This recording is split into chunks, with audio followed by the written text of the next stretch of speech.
पति पत्नी का सच्चा प्यार। एक आदमी ने एक बहुत ही खूबसूरत लड़की से शादी की। शादी के बाद दोनों की जिंदगी बहुत प्यार से गुजर रही थी। वह उसे बहुत चाहता था और उसकी खूबसूरती की हमेशा तारीफ किया करता था। लेकिन कुछ महीनों के बाद लड़की चर्म रोग से ग्रसित हो गई और धीरे धीरे उसकी खूबसूरती जाने लगी। खुद को इस तरह देख उसके मन में डर समाने लगा कि यदि वह बदसूरत हो गई तो उसका पति उससे नफरत करने लगेगा और वह उसकी नफरत बर्दाश्त नहीं कर पाएगी।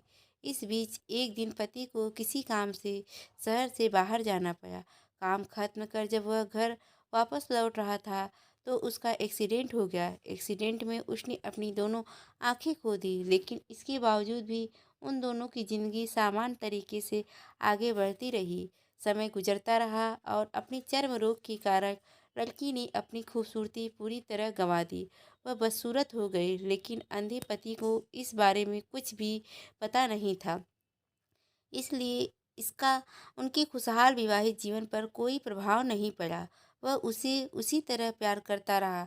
एक दिन उस लड़की की मौत हो गई। पति अब अकेला हो गया था। वह बहुत दुखी था। वह उस शहर को छोड़कर जाना चाहता था। उसने अंतिम संस्कार की सारी क्रियाविधि पूरी की और शहर छोड़कर जाने लगा। तभी एक आदमी ने पीछे से उसे पुकारा और पास आकर कहा, अब तुम बिना सहारे के अकेले कैसे चल पाओगे? इतनी साल तो तुम्हारी पत्नी तुम्हारी मदद किया करती थी। पति ने जवाब दिया, दोस्त, मैं अंधा नहीं था, बस मैं अंधा होने का नाटक कर रहा था। क्योंकि यदि मेरी पत्नी को पता चल जाता कि मैं उसकी बदसूरती देख सकता हूँ तो यह उसके रोग से ज़्यादा दर्द देता है। इसलिए मैंने इतने साल अंधे होने का दिखावा किया। वह बहुत अच्छी पत्नी थी। मैं बस उसे खुश रखना चाहता था। खुश रखने के लिए हमें भी एक दूसरे की कमियों के प्रति आंखें बंद कर लेनी चाहिए और उन कमियों को नज़रअंदाज कर देना चाहिए। दोस्तों, ये वीडियो कैसी लगी? अगर अच्छी लगी तो कमेंट ज़रूर कीजिएगा।